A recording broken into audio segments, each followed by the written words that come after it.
l'agriculture d'outre-mer, pour moi, c'est vraiment un moment très important pour dire merci aux outre-mer, l'apport qui est le leur.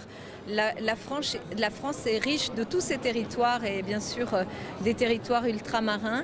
Et Paris est une ville des outre-mer. C'est une grande capitale ultramarine, ne serait-ce que par la population des outre-mer qui y vit, qui contribue soit sur le plan culturel, soit sur le plan économique. Beaucoup d'étudiants, de jeunes aussi sont ici à Paris.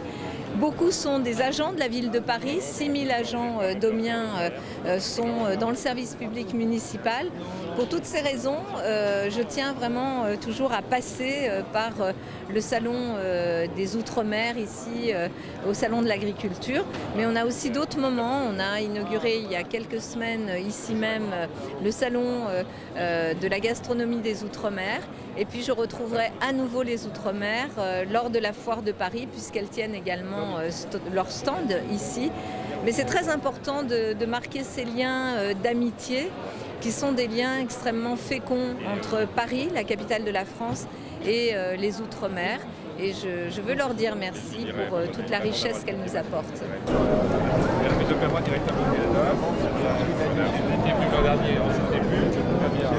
Centrale.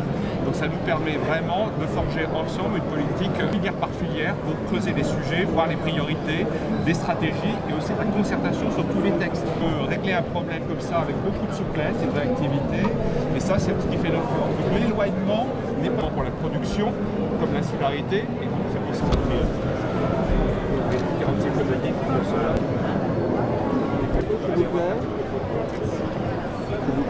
C'est ma troisième année, là on a l'habitude de voir l'accompagnement avec un super flow. La réunion. Alors moi je vous tomber bien.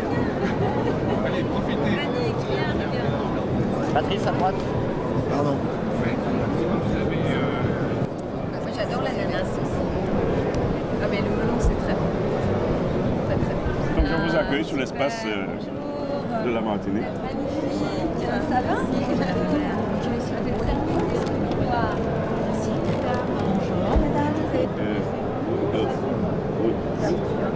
Cœur des îles. Donc, on a mis Delgo ici, donc nous représentons la Martinique. On a deux espaces, un espace institutionnel, c'est très bien. Et du Caprice, c'était Sur les Outre-mer, hein? Ouais, bien sûr. Oui, je championne, voilà. Non, il nous demandera plus sur les Outre-mer,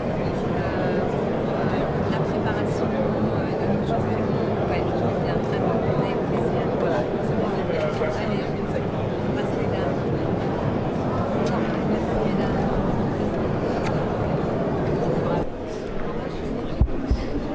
Manger de banane, oui. Mais ouais, c'est comme ça, c'est depuis tout. Quand même, la voiture, s'il vous plaît. S'il vous plaît, reculez. Excusez-moi, il y a d'autres gens qui doivent rejoindre. Reculez. Je suis au travail et j'imagine. Alors, je prends pas d'alcool là. Alors, banane. D'abord, vous parlez surtout du Salon de l'agriculture. Je suis vraiment très fière, comme chaque année, d'accueillir le Salon de l'agriculture à Paris. C'est un moment très important d'échange entre les agriculteurs, le monde de la production agricole, de ce qui vient dans nos assiettes, tous ceux qui les entourent. Toutes les collectivités territoriales sont ici présentes aussi, donc c'est une grande fierté pour moi d'être là. C'est toujours un moment où on apprend beaucoup. Dans la discussion, il y a ici des femmes et des hommes, des entrepreneurs. Les agriculteurs sont des entrepreneurs qui se battent pour améliorer leur production, pour améliorer les échanges, et je suis vraiment à leur côté. Je veux dire que Paris, c'est la capitale de la France, mais c'est aussi une petite planète à elle toute seule. Paris, nous sommes ici dans le hall des Outre-mer, est une ville ultramarine très importante. Donc pour moi, c'est important de venir toujours saluer nos amis et nos collègues des Outre-mer qui enrichissent notre pays d'une façon remarquable.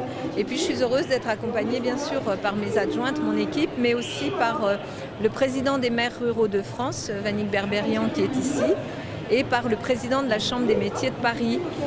Leur présence à mes côtés, elle traduit un travail au long cours que nous faisons ensemble avec la Chambre des métiers pour soutenir aussi l'artisanat et le commerce. Et on a la chance d'avoir une chambre des métiers à Paris qui est très ouverte sur le monde, très ouverte et très dynamique et très innovante. Et avec le président des maires ruraux, c'est ce lien entre Paris et les provinces, les petites communes. Quand on est maire, on fait tous un peu le même travail, même si ce n'est pas du tout dans le même contexte entre Paris et une petite commune rurale. Mais nous sommes animés par la même volonté, la même foi des maires de rendre service à leur population. Et je suis très heureuse qu'on puisse visiter aussi ce salon ensemble. Madame Hidalgo, les agriculteurs guadeloupéens et martiniquais ont subi de lourds dégâts par le cyclone Maria. On a appris hier que la banane allait revenir dans quelques jours sur le marché métropolitain. C'est important qu'ils soient quand même là malgré les dégâts. Bien sûr, d'abord je veux leur dire qu'ils sont très courageux parce que c'est vrai que les Outre-mer ont connu une année très très difficile du point de vue climatique. On a eu des cyclones, on a eu des ouragans et Paris d'ailleurs, nous avons été aux côtés des collectivités qui ont été touchées. Nous avons même accueilli des familles et des jeunes de Saint-Martin dans un des lieux d'hébergement de la ville. Nous avons mis ce lieu à leur disposition, donc nous sommes toujours ensemble dans la solidarité et je suis très très heureuse de savoir qu'effectivement la banane revient. Et ça veut dire qu'il y a eu beaucoup de travail, ça veut dire qu'il y a eu beaucoup d'épreuves et de difficultés pour arriver à reproduire et à remettre dans les circuits commerciaux les bananes. Mais ça y est, elles sont là, de retour. Et je viens chaque année ici soutenir notamment toute l'activité de production de bananes. Mais cette année, je pense qu'on peut leur dire merci pour leur courage et leur efficacité. Et je pense que les Parisiens vont être ravis de retrouver les bananes de nos Outre-mer sur les marchés parisiens. La présence à vos côtés de Vannick Berberian, le président de l'association des maires ruraux de France, ça montre qu'il n'y a pas d'opposition entre Paris et la ruralité. Cela alors même, je sais que l'exécutif est beaucoup attaqué pour être un président des villes. Alors peut-être Vannick pourra mieux répondre que moi à cette question, mais je vous répondrai aussi. Vannick, tu peux dire... Ma présence ici, elle est très simple. En fait, d'abord, Paris a une dimension universelle qui fait que même si on habite au fin fond du Berry, on se reconnaît dans les valeurs de la capitale. Et puis on a un deuxième point commun, c'est que Paris est traversé par la Seine et mon petit village du Berry est traversé par la Creuse. Vous voyez ? Donc ça rapproche. Et puis au-delà de la boutade, pour parler de manière un peu plus sérieuse, on a un espace commun qui est le territoire sur lequel on vit. Et pendant trop longtemps, on a fait un segment entre les espaces urbains et les espaces ruraux. Il n'y a pas eu de véritable politique d'aménagement du territoire, ni d'équilibre du territoire. Et on a conscience aujourd'hui que ce mode de développement est arrivé à un terme. Et donc, il faut commencer par se parler et ensuite faire des choses ensemble. Et c'est pour ça que nous sommes là tous les deux aujourd'hui. Voilà, je pense qu'il faut vraiment une alliance des territoires. Paris est une ville, une grande métropole, 2 300 000 habitants dans Paris, 7 millions dans la métropole du Grand Paris. Bien évidemment, ces grandes métropoles ont besoin aussi d'être dans une alliance et pas dans une opposition avec les territoires ruraux. Il y a des sujets qui sont communs. La question de l'alimentation, la question, par exemple, pour Paris, de réintroduire de l'agriculture urbaine, ce que nous faisons avec Pénélope Comites, et en installant y compris des jeunes agriculteurs.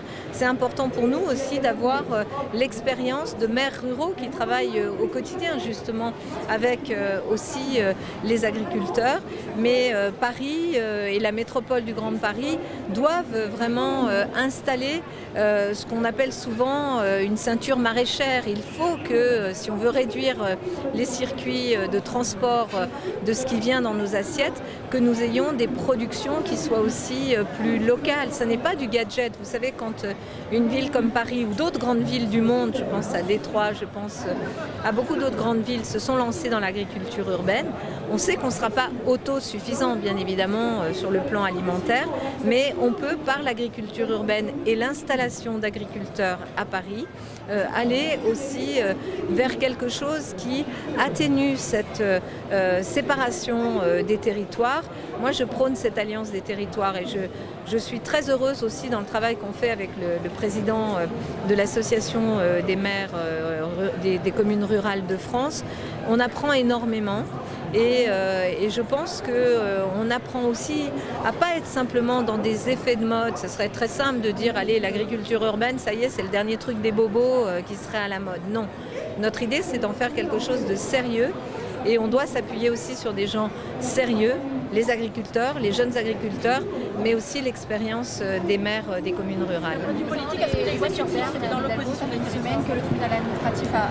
On est au salon de l'agriculture, vous permettrez que je parle de ça à un autre endroit, si vous permettez. Merci. L'exécutif est dans l'opposition des territoires, justement, entre la ruralité et la ville aujourd'hui. Moi, je ne vais pas commenter ce que fait l'exécutif. Il y a plusieurs réformes qui sont engagées.